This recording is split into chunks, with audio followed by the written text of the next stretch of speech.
That's what makes divorces so messy, is because both sides are hurting, they're grieving, even when they've already reached acceptance. If we go through the 5 stages of grief, usually the person that's ended the relationship or says they want to end it, they've reached that stage. So they've gone through the anger, depression, denial, the bargaining, and finally reached acceptance. Whereas the person who's being told it's over or it's about to be over is just then starting that cycle. And so you've got people on different parts of the cycle trying to figure out what's happening, feeling like their life is changing, feelings of enormous grief and distress and hurt and anger. And that's why decisions are sometimes made that are not in the children's best interests. So intentionally made to hurt the other party, not because we want to hurt the other party, but because we're hurting ourselves and we want them to feel what they've made us feel. I remember hearing this judge say, and I think it's brilliant. He said every child feels like they're half of each parent. They're made of half of whether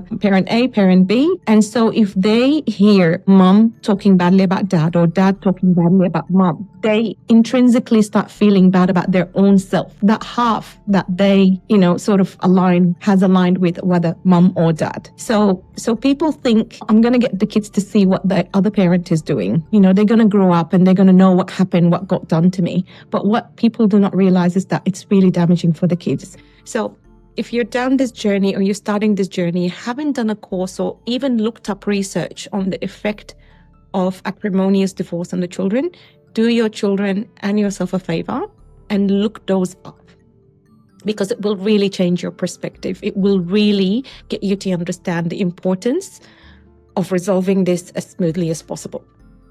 Now, from a property perspective, my advice would be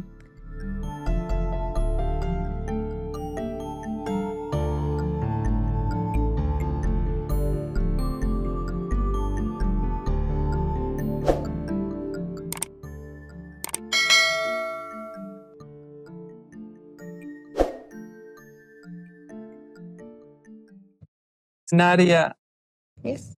I'm fascinated for you to introduce yourself and to introduce what you're doing out in the world. Sure. Well, Martyn, thank you so much for this opportunity. It's always lovely to catch up with you. So introducing myself to your audience, my name is Nadia Messiha. I'm the courtless divorce strategist. I'm a family divorce lawyer in Sydney, Australia, and our law firm focuses on assisting people separating smoothly. Very child-focused divorce, collaborative approach, keeping it out of court as much as possible so that ultimately people move on to the next chapter of their lives a lot quicker and with happier kids. Divorce is never an easy situation for anyone. So if we can make it as smooth as possible, that's the aim. And that's what we enjoy doing. And so I'm just fascinated to hear about your journey to arriving at doing something like this. It's a very particular thing that you're doing. What drew you to do the training and to end up working in a space like this? Yes. So when I was actually going through law school, I think it was maybe 2nd or 3rd year of law school, I had a family member who was going through a really, really acrimonious divorce. I saw what it did to the young kids. I saw what it did to the parties. I saw how it took its toll. And I realized that there has to be a better way of doing this. So that was when I first thought to myself, I'm going to be studying family law. And that's what I would like to be practicing. That's the area I'll be practicing in when I graduate. So that's how it started. And then when I graduated, you're very naive young lawyer out in the world, and you realize that as much as law firms would like to help, at the end of the day, they are a business. They are run on billable hours. Back then, there was no concept of, mediation or collaboration or negotiation. Everyone thought they had to have their day in court. And there was not enough insight or research into the effects this would have on the kids.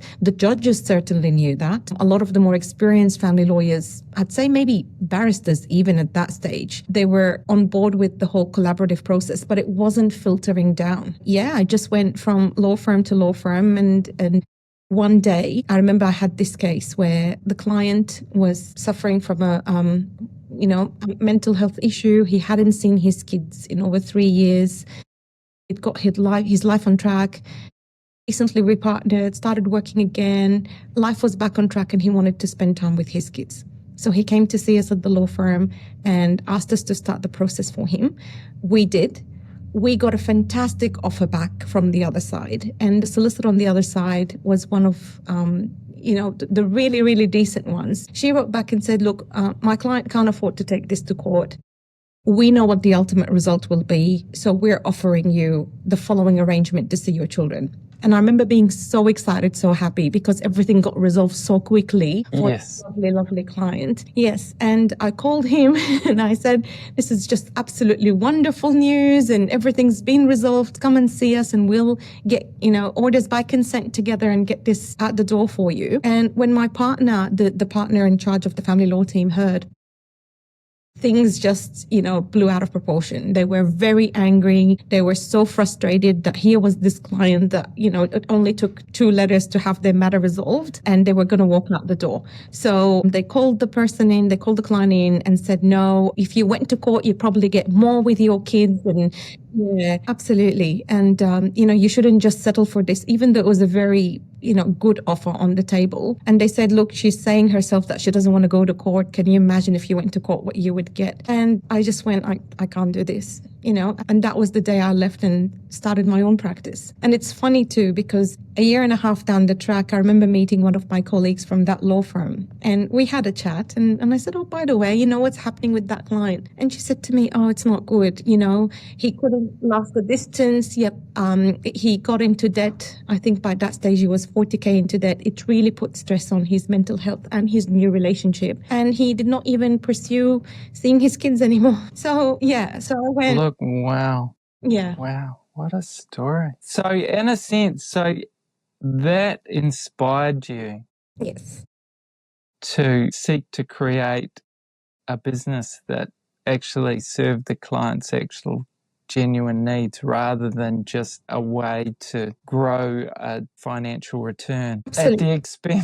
At the expense of children and parents and families. Absolutely, Martyn. And every day we come in, and it took us years to try and work out how can we make this possible? Because, having your own mission and vision means that at first you're doing what you're doing to help people, but then you're realizing there's not enough education out there about what is possible and how it can be resolved. And so now we're down that path of spreading the word. There are options, because even just are encouraging people to go down this path. Well, that's really exciting. Yes. There's so many things about this story that are really fascinating and inspiring, I think, for, definitely for people that are struggling with any of those particular issues, but also for people who are seeking to do something differently, more in line with their own values. Yes. While feeling maybe a little trapped inside a culture of business that they don't feel comfortable with, like at a sort of personal level. And so in terms of educating people in that situation, what do you feel is the most important things, or maybe what are the 2 or 3 most important things that you feel would be most helpful for them as they're sort of approaching, or even if they're already inside of a situation like that? That's a great question. Actually, I'll give you a couple of, I'll share a couple of tips that we always share with our clients. Just in terms of parenting, let's talk parenting first. I remember hearing this judge say, and I think it's brilliant. He said every child feels like they're half of each parent. They're made of half of whether parent A, parent B. And so if they hear mom talking badly about dad or dad talking badly about mom, they intrinsically start feeling bad about their own self, that half that they has aligned with whether mom or dad. So people think, I'm going to get the kids to see what the other parent is doing. They're going to grow up and they're going to know what happened, what got done to me. But what people do not realize is that it's really damaging for the kids. So the Family Law Act uses this wonderful phrase, which is the child's best interests. Yes. And I always encourage my clients, to think of it from your child's perspective. A lot of people think of it from their perspective as a parent and think this is what I think is best for my child, because that's what we naturally do as parents. What's for my child? But sometimes what's best for me and what's best for my child are different, and we need to really focus on the child. If we can't do that, there are so many available resources online. There is a fantastic resource called Parenting After Separation. It's a course online, and I think it's brilliant. We get all of our clients to do it because it provides insight into how conflict can really affect the children. So if you're down this journey or you're starting this journey, you haven't done a course or even looked up research on the effect of acrimonious divorce on the children, do your children and yourself a favor and look those up, because it will really change your perspective. It will really get you to understand the importance of resolving this as smoothly as possible. Now, from a property perspective, my advice would be get a hold of as many documents as possible. If you need to make copies and keep a copy in a secure folder online, do that. 5%, I think, of property cases that end up in court that are not complex, that are not going down the detailed or really obscure low case route, are there because people are not disclosing what they have in bank accounts. People often come and see me. They have no clue who their spouse banks with, which super fund they're with, how much they're earning. So if you're able to get as many documents as possible, that will really assist the journey. It will assist your family lawyer to give you the right advice from the get-go and to resolve this without the need to go any further. Yeah, it's a fraught area. It really is. And because it's this interface of sort of male-female relationships, that intimate relationships, which inherently is a minefield in terms of emotions, in terms of people's family backgrounds, what they've observed with their own parents' behavior towards one another. Absolutely. Then you bring children into that situation, being the most vulnerable. Absolutely. Going through a developmental period. Exactly. I mean, it seems to me that a lot of the difficulty is that as a culture, we've departed from traditional roles for men and women inside of marriage type relationships. And abandoning those traditional roles, we've then opened the door for confusion and people not having a clear sense of identity, what their role is, and how they can bring their strengths and their unique qualities, because there isn't a proper framework for them to bring them. And so people are in this extremely vulnerable situation and they're trying to make it up. And our culture offers no sort of real guidelines. There's vague, very faddish ideas that come and go. And and it becomes this sort of minefield where inevitably people are going to, trigger in each other emotional responses, and then you get reactions to that, and you get the beginnings of a breakdown of that relationship, and then the responses to the pain and difficulty of that. And meanwhile, the children are observing all of that, and it's a tricky field, and you're sort of stepping into it once it's already a problematic area. That's exactly right. That's exactly. Yeah. Boy, that's challenging. That's a very challenging field to be involved. I'll have to admit it is, Martyn, but I've realized no one wakes up thinking, well, I can't say no one, but it's really rare for someone to wake up and say, I want my day in court. I want to put my kids through anguish. I want to make them hurt to the point where by the time they're teenagers, they're addicts, they're self-harming, God forbid they're committing, suicide. No one wakes up thinking, oh, that's what I want for my life and for my kids. But what happens is a series of small steps in the wrong direction. Yeah. And so when people are made aware of what the result will be, that makes a difference. And touching on what you were saying as well, I have to agree that, that phrase, it takes a village to raise a child, has so many deeper meanings behind it. And the problem Yes, that's true. we don't have that village. Mums No. don't feel supported. Kids don't feel supported. Grandparents don't feel included. And even when they are, you then get the opposite problem, which is you get families that are so enmeshed that we don't have boundaries anymore. And so I think it's getting the whole village on board is becoming, almost like a fairy tale now, as opposed to what it used to be before. Yeah. Yeah, and in a sense, it's so interesting that the strengths and wisdoms and I guess the frameworks that sort of built this very prosperous, amazing, materially rich society, the type of people and their values who built all of this amazing sort of infrastructure, the qualities that they value have become sort of looked down upon as our modern culture feels sort of more enlightened and more free from the restraints of those older, often religious-based moral frameworks. And those applied to marriage. And in a sense, marriage is a carryover from that old tradition. It's a strong, very clear commitment that people make when they make those vows to love one another till death us do part, for richer, for poorer. It's a sort of echo of this culture out of which we've come. And people are seeking to try and live that level of commitment, yet they don't have the moral frameworks and clear roles that used to be the things that kept those marriages together and like you said, with that more traditional framework, there were roles for the grandparents and there were roles for the general society.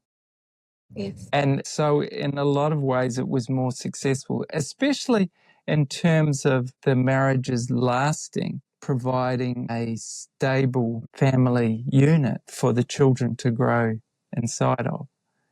And it seems to me there needs to be some sort of new idea of what male and female roles inside of marriage and what parenting roles might be that make the marriages more sustainable, more harmonious. I imagine you're seeing things that aren't working or in a process of breaking down. Yes. Do you feel like you have insights around what would help prevent that breakdown? I'm fascinated to hear because you're really at the coalface seeing all of this. Yes. From my decades of experience, really, I find when people often come to see me, they are really hurting. I can't recall off the top of my head someone who was actually happy that it's over. They may say that word, but I always get told, I used to love this person. I actually still love them despite everything. Or I'm actually leaving because I'm hurting. My kids are hurting. I don't want my kids to be, think this is normal. So they often feel like there's no other option. Unfortunately, I think what would really help everyone, maybe, again, I shouldn't be saying everyone, but in a majority of cases, it's probably not to leave things until there's a path of no return. Again, it's that series of small steps. It's things like, we stop caring, or we're so focused on the kids that we've neglected each other, or we've stopped saying those nice, sweet words to each other. We've stopped, showing the other person that they actually are important in our life. Maybe sometimes, and I think a lot of people are guilty of this, and I'll be the first to say this, sometimes life gets so busy and we are feeling this sense of security in our marriage that we feel maybe we don't need to put in as much effort. And that's probably where, things start unraveling slowly. There's always an opportunity to come back. There's always an opportunity to collect things. But when things have dragged for so long, sometimes people feel like, I don't think we'll ever go back to where we were. I think there's a Japanese saying, and I found very interesting. They say, when you get on the wrong train, get off at the first stop, because the longer you're on the train, the more difficult and harder it will be to come back. And that's sort of where this is going. So try marriage counseling from the get-go. Pick up on things from the get-go. Brene Brown has amazing insight onto being vulnerable with the person, we're meant to be closest to. This is what I thought is happening, or this is how I feel, or I'm starting to get worried or anxious. And sharing those feelings, being open about them, really helps. Really helps. Because sometimes we're almost like a train tracks. We're running in parallel. We're trying to get this train to its destination, but we're not meeting. Sometimes we just diverge. Yeah. So it's probably that. I also want to touch upon sometimes people who grew up in families where the marriages have lasted a long time. If that marriage was not a happy marriage, if they have seen how one parent felt or how one parent was treated, subconsciously they think, I don't want this for myself. And I think the problem has become that we think of marriage as a trap or a prison. That's not what it's meant to be. No one is locked in. But at the same token, we need to work really hard. There's this concept of you're either in a happy marriage or you're not. You're locked in and that's it. You need to stay there. Why? It's a building. It's a relationship. It takes work every day. It takes care every day. Yeah, when you think, I'm not locked, I choose to be in this day in, day out, things change. The mindset changes. Yeah, there's, in a sense, you're right. Two people in an identical situation, and one's thinking, I'm totally locked inside of this, and this is oppressive. And the other one's thinking, I've committed myself to this, and I'm going to seek to make this important. Yes. and make this beautiful. Yes. And if I don't have the skills to do it right now, I need to seek and find whatever those skills are. Exactly right. And because really, honestly, that's why I think my marriage to my wife, Diane, has been so successful. We've been married for 42 years. Yes. And it's a very beautiful, very loving relationship. Yep. And we've raised 3 children. Oh, wonderful. There were definitely times when it looked as though we had these sort of irreconcilable differences just because of our different perspective. And we're both very independent, very strong-willed. My wife's very smart. She could have been a lawyer, actually, I'm sure. She's very good at arguing a case. And there were definitely times when there was a lot of sort of disagreement around things that we both saw as important. And there was a time when she decided she wanted to leave. Mm. And we had 3 young children. But my view of that was that, no, we've got to make this work. And I'm willing to do whatever it takes to make this work. And that energy, I didn't for a moment, even though she was saying that that's what she thought was the right thing, I didn't for a moment consider that as a outcome that I would want in any way. So it just became a matter of problem solving it. What needed to change? I needed to care for her better and give her and my 3 sons more of my time. I was overly committed in my business and in my other activities, sort of seeking to help other families and other young people. Because I'd been a really troubled young person myself, I felt a responsibility to help troubled young people. And I was giving a lot of my time and energy to that and neglecting my own wife and 3 sons who were actually needing more of my time and energy. And it really woke me up. Her saying that she felt that we should end it really woke me up to the fact that I wasn't prioritizing my life properly. And looking back, in a sense, I was trying to prove something in a way that was really self-defeating, and it was really destructive to my family. And so that's energy of being open to learn, and when confronted with your shortcomings, being able to listen and sort of recognize. And that was amazing. Yes. And inside of a year, our whole marriage and situation turned around. Yes. And that sort of set our marriage up really, really well. Absolutely. We've still continued to have periods of disagreement on issues, but it built this deep trust and deep sense of mutual commitment to each other and to our children, our family. Yeah, so it turned out to be an amazing thing. And Diane being willing to come and tell me how she's feeling.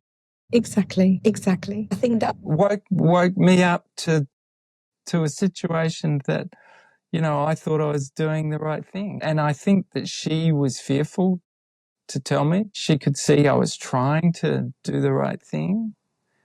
And she was trying to be this really supportive wife, but it was way too big of a burden that she was carrying. And it got to the point that so extreme that she felt like that she had to leave and take the children. So, yeah, you're right. It would have been way better if she'd spoken earlier, but that's how we are. That's human nature. And that's human nature, absolutely. And look, you know that saying, something along the lines of fair weather makes everyone a good captain.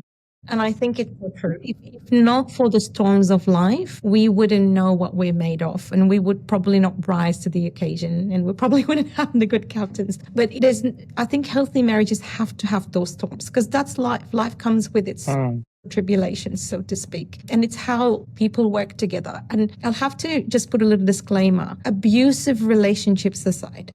Yes. Talking about, the vast majority, it takes that communication and trust and willingness to change. Yeah, that really gets people to brave the storm, so to speak. I'll actually share a story that happened to me, with one of my clients years ago. He was a lovely older gentleman. His wife had just experienced a traumatic situation in her life, and so she decided that she needed to speak up. It was a really long marriage, and she asked him to go and get help in terms of anger management and so on. And that really deeply offended him. It really deeply offended him. And I remember when we were having his initial consultation, he said, and she wants me to go see a counselor. And I said, okay, and how do you feel about that? And if that's all she's asking for, maybe you don't need to be seeing me. Maybe you need to be seeing a counselor and working this out. Oh, no. No one tells me what to do. And I can't believe after all these years. And then things escalated and it got really heated. And she got upset that he went and saw a lawyer instead of a counselor, and he thought that was sending her a clear message. It was, but a clear wrong message to what she wanted. Yeah. Yep. And then 3 months later, he came to see me in the office. I think by that stage, the matter was well and truly halfway through. And he said to me, I want to stop everything. I'm going to go see a counselor. And I said, you need to be telling her that, because now it's too late. Things are escalating. She's getting angry. She needs to hear this from you, not from your lawyer. And unfortunately, it was too late. He went and told her that, and she said, you should have done this from the get-go. So, yeah, it takes. Well, that's great. I feel your insights in this space are amazing. I feel like this is really powerful, what you're sharing, because you've got these case studies of actual situations. And I'm sort of fortunate. I work with couples, particularly usually with men, but often with women as well, where they're seeking to deepen and improve relationship, their marriage, and I'm not sort of at the edge of the cliff or at the bottom of the cliff, where you're working, and even so, I see a lot of this people's inability to, in a sense, when they're even really gently confronted with the truth, that rather than them seeing it as a situation that they can learn from and grow from, they see it as sort of failure. They see it as an attack. They see it as an insult or criticism. And often it then awakens their sense of, probably from childhood, some sense of Absolutely not good enough. Absolutely. And some issue that they might have had with their father or their mother. Yes. Or their siblings even. And in a sense, inside of it, there's this opportunity for this to be healed. Yes. Inside of this, there's this opportunity to know and to know themselves more deeply, to sort of resolve and overcome whatever those emotional wounds might be.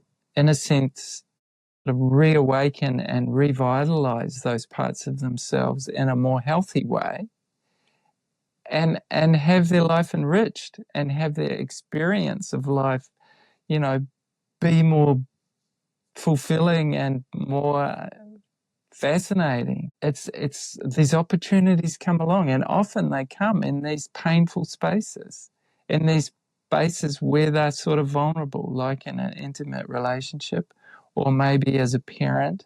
These things get awakened, and in a sense, a family, or particularly a marriage, I believe, is actually at its heart, it's sort of a therapeutic space. It's a space where, if this person is committed to love you and support you, that vulnerabilities are going to come up.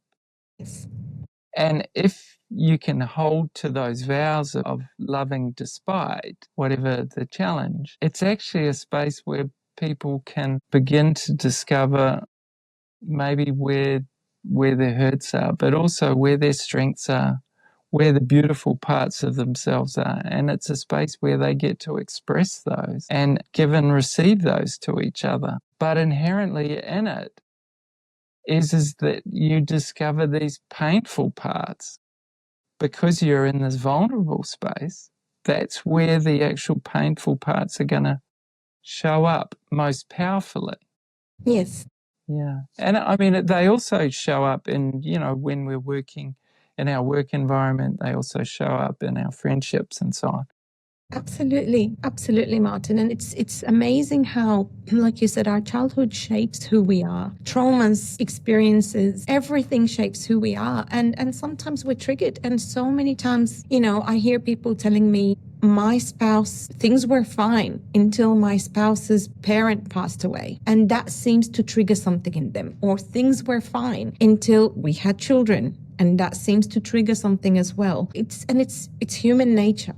It's human nature. Again, it comes to identifying that, being aware, and working together. Using the example I just gave of the gentleman and his wife who asked him to go see a counselor, she had suffered a loss in her family. And from that grieving probably came a lot of insight. Unfortunately, during a period of grieving, maybe our method of communication is not where it should be or how it should be. So probably how that was expressed and how it was received is when we got that friction happening. And you can almost see it from the 2 points of view. Here's someone who's grieving, who's thinking, let's change our relationship for the better because we can't keep doing this literally until death do us part. We might as well be happy while we're still together. Yeah. And if we can just get the assistance that we need. And someone else going, we've been together for so long. This has worked so well. We've raised our kids and we're fine. What are you talking about? I get that you're hurting, but don't go, sort of almost like projecting your hurt on me and putting me to blame. So, yeah, but it takes the overcoming of that where both parties go, okay, so obviously something's not working. Obviously there's this, friction, earthquake happening. What can we do to fix it? Yeah. And probably what can we do together to fix it? Yeah. It is so fascinating. This journey of seeking to help people in terms of going through the transformation that's, in a sense, that life challenges us with. It seems to me that all of us in our life, challenging circumstances arise. And inside of those are these opportunities to understand ourselves and understand life and the world and other people. Absolutely.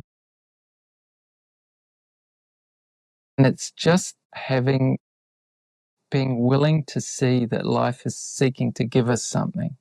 It's not trying to crush us. It's seeking to give us something of real value. And often, like you say about fair weather, everybody thinks they're a great captain and fair weather. And so nobody's going to learn in that space. Yes. So it's in the storms that we learn what actually works and what doesn't. And that's a gift, but inherent in it is the pain of failure, the pain of things not working. That's right. And having that sort of teachable mindset means then we can actually receive those as gifts rather than as, oh, here's just another burden. Here's just another painful, traumatizing experience, that just proves that I'm not good enough, or that just proves that people are no good, that life's hard and unfair, or whatever those self-defeating sort of beliefs might be. It's being able to come to some sort of faith and belief in life that there is some meaning and there is some purpose in these challenging and also all the beautiful experiences of life. It's all adding up to something of real value. And I feel like a marriage is an amazing space for that to happen, because you're creating a sort of constant. So rather than just endless variety of all these different people, with this one person, you can go deep.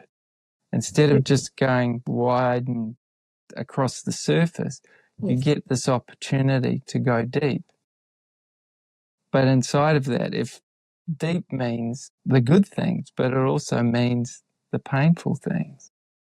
Absolutely. And that's what makes divorces so messy, is because both sides are hurting, they're grieving, even when they've already reached acceptance. If we go through the 5 stages of grief, usually the person that's ended the relationship or says they want to end it, they've reached that stage. So they've gone through the anger, depression, denial, the bargaining, and finally reached acceptance. Whereas the person who's being told it's over or it's about to be over is just then starting that cycle. And so you've got people on different parts of the cycle trying to figure out what's happening, feeling like their life is changing, feelings of enormous grief and distress and hurt and anger. And that's why decisions are sometimes made that are not in the children's best interest. So intentionally made to hurt the other party, not because we want to hurt the other party, but because we're hurting ourselves and we want them to feel what they've made us feel, to hurt. They have hurt us.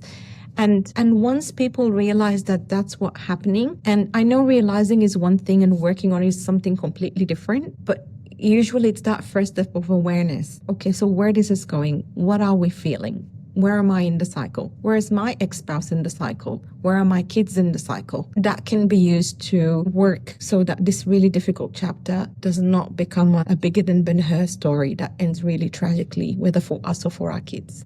And I agree with you, marriage is absolutely sacrosanct. It's what societies are built on. Having families, is what then extends into these secure society members. But if we can't have that for any reason, and like I said, abuse aside, because that's a completely different, then that's what we need to work on to minimize the fallout effects, if we can call them that. It's such a challenging thing, a family. It is. It is. And I believe it's the ultimate achievement, a loving family. In a sense, our culture, being a consumerist, materialist culture, we've lowered the value of family and marriage and even parenthood. Hence, we've got fewer children are being born. There are way fewer marriages. And because the material goals have been put sort of above. And so people prioritize those goals, their career goals, their material goals, ahead of building beautiful, deep, fulfilling marriages and creating amazing families. I saw a little quote from Esther Perel, who's a relationship coach and counselor. And she said, look, if people invested into their businesses the way people lazily sort of invest into their relationships, their business would be broke in no time. They don't invest the care and the skill development. When someone's trying to build a business, they're learning all about it. They're getting mentors. They're investing in coaches. They're investing in advisors. They're looking up and learning about all the skills to make a success of it so that they can have this successful business and get the recognition and the benefits of a successful business. And yet they sort of they have this romantic idea of marriage as this thing that's all just going to reveal itself, as if it's all instinctual or something like that, when in actual fact, the skills that you need, the communication skills, the skills that understanding yourself as an emotional being, as a human with all the history that humans have and all the struggles that humanity's been through, which we carry inside of ourselves. Yes. Which make us very emotionally reactive. Yes. And we tend to over-dramatize situations. We see things far more hurtful than what the reality of them are. And so we don't even understand ourselves as a man or a woman. And we're thinking that somehow this is all just going to become this harmonious relationship. It's just not like that. And this is what dawns on people a year or two into marriage, once they've sort of got over the initial sort of, it's called limerence. Honeymoon period. Yeah, it's the honeymoon period of it all being new and everybody's putting on their best face, yes. Which, after a couple of years, you can't continue with. You can't fool each other anymore. And inevitably the cracks start to show. And to think that somehow that's all just going to, without investment of effort and care and education and all of those things, that's all just going to work. That is just incredibly naive. Nobody would think that in business that's going to work. But somehow people think in marriage that it's just going to fall into place. And that's just that's a childish, romantic fantasy. And what happens is the reality shows up. And they think, it's the partner. It's all their fault. If only if I was just with someone else that was better, that all of this wouldn't show up. And that is another fantasy, so that you don't face up to the reality of your own shortcomings that get exposed inside of that sort of container of being with this other person who you're committed to be with. I hear you. And I actually think, Martyn, it really comes down to this knowledge is not being passed on. What's, the narrative that's loudest is what we see in the media. Love at first sight, relationships just flick a switch and they're there. Suddenly they're gone. And when we think it's all fun and games, but if we're not teaching our kids that this is not real life, this is just the movies, this is not how it happens, it actually takes effort. If that knowledge is not handed down and become widespread, people will probably not realize that's what needs to be done. Usually people want to do what's right. They really want to work. But if they don't have the tools, then we can say, okay, go and look for the tools. But we actually need to say that needs to become a thing. Yeah. To just listen to what you're hearing in the media or stories online. Yeah. Yeah. Or some sort of quick fix. Absolutely. Here's the magic pill. Here's the quick, easy thing. Yes.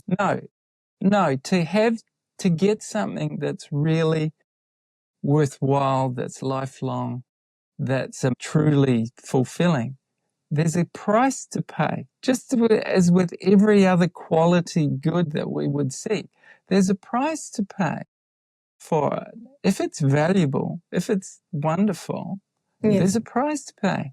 And the price is just, I guess, is just the willingness to put the effort into learning about yourself and learning about the nature of relationships and seeking, wisdom in amongst a whole vast, confusing array of information, is seeking wisdom from people whose lives illustrate the fact that these people are actually living this reality. They're not just someone in the media spouting more ideas or knowledge or whatever the latest fad is, but stuff that actually works. And so to seek wisdom, you've got to do the work. And there's this idea, if it's not working out, people tend to either go, it's the other person, or they go, it's me. Yes. They'll go, I'm just broken. Can't be fixed. And none of that's true. Every person has an amazing, unique qualities. And the fact that you've been attracted to this person and they've been attracted to you and you've been willing to commit to each other, there's probably something significant for you to gain from that person and for you to give to that person. Yes. And it's a matter of uncovering that and being willing to seek to find what that is, rather than just opting out and just having to learn this whole lesson all over again, but leaving broken people and children and financial losses and all of that. When so much of that, if just some of those resources had been put into building the relationship and seeking to grow the relationship, the outcome would be so much more positive. You remind me of a story I heard years ago. They said it was this couple, they were married for over 65 years. And one day the wife goes to the husband, "Do you love me?" And he goes, "Why are you asking that?" And she said, "Because since the day of our marriage, you never said you loved me." And he said, "Well, the day I change my mind, you'll be the first to know." And I love that story because it really encapsulates the love languages, as well as communication, as well as, speaking up well and truly before the 65-year anniversary mark. And I think that's so true. And in a sense, you've got to be willing to ask for what you want. Yes. Yeah. And the thing is that what's valuable to us at that particular time might not be obvious to the other person. Absolutely. Because they're a different sex, or they've got, a different energy and obviously a different family background. Different life experience, different all of that. Trauma triggers, absolutely. Yes. We're not going to know. And over time, Diane has taught me what she wants. And it's my pleasure to give that to her. And it's great once you know what it is that makes her happy, and just seeing how that's a joy to give. And that's sort of easy. I mean, in a sense, and it's great because in hearing that, it awakens me to someone's different experience of life, their different perspective. And in doing that, that's expanding my perspective. That's expanding my awareness. I get to grow from that. And in a similar way, I need to be clear about what I'm wanting. And then it becomes this sort of win-win sort of transaction. Absolutely. And I think also, Martyn, on that note, there's the other side of the coin. There's the other side where we expect more from our partners than what they're able to give. At the end of the day, they can't be, the be all and end all. Yes. That's not how it is. That's why in life we have family and friendships. And I'm not suggesting we seek love outside of that, but I'm saying we need to also understand that our partner probably, usually, all of us come with our own shortcomings, and we can't expect them to deliver, tick all the boxes, so to speak. Yeah. No, absolutely. No, we can't. But underneath that, it's like the fact that you were attracted and you were committed. Yes. There's probably more in your partner than what you've already discovered. Just as it's true for ourselves, there's more within ourselves than we've discovered so far. There's a lot more. Yes. And in a sense, we can call that out of each other through asking for something. And it may be that they can't give it to us in the way that we think that we would want to receive it, yet they might have a way of giving it that's more in alignment with who they are. Yes. And once it shows up, we actually realize it's actually even better than the thing that we thought that we wanted. And I've just discovered that so much with Diane. There's been so much more that I've discovered and that I've gained from the marriage in so many ways that I didn't even know existed, either as a possibility inside of a marriage or even that those qualities, even the potential for those qualities were there. But yet over time, just through this interplay, through this growing process, Yes. she's developed those and it's given me so much. And that's still going on. I'm still seeing new facets of her personality. And in a sense, a marriage is a beautiful space for us to sort of begin to express aspects of ourselves that might be new. It's a safe space. Yes.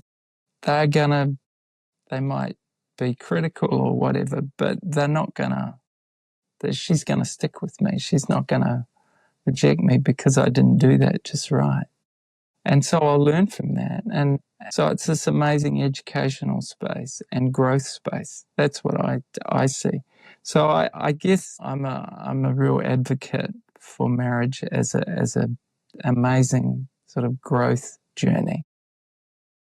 I was going to say, you remind me actually of this stand-up comedian, and I know you're talking about the emotional aspects of the relationship and of a person of that constant growth and development.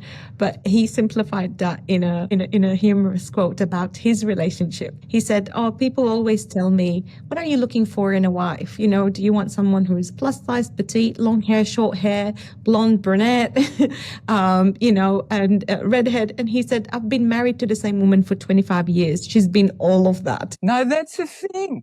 That's the thing. Exactly. There is just so much more as the journey unfolds.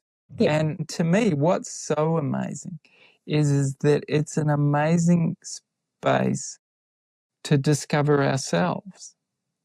And I didn't really understand that at all. And obviously becoming a parent has that. You've discovered fatherhood for a man, it's fatherhood.